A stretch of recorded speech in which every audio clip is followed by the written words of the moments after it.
తీర్చుతానని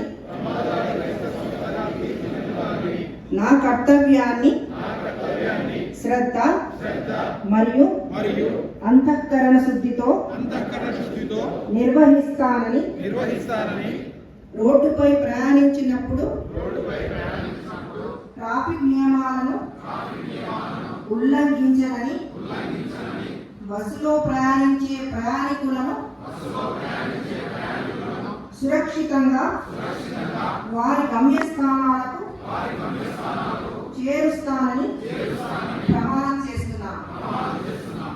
అందరికీ నూతన సంవత్సర శుభాకాంక్షలు. ఎంతో టైంని వెచ్చించి ఇక్కడికి వచ్చినటువంటి థ్యాంక్స్ చెప్పాల్సిందిగా కోరుతున్నాను.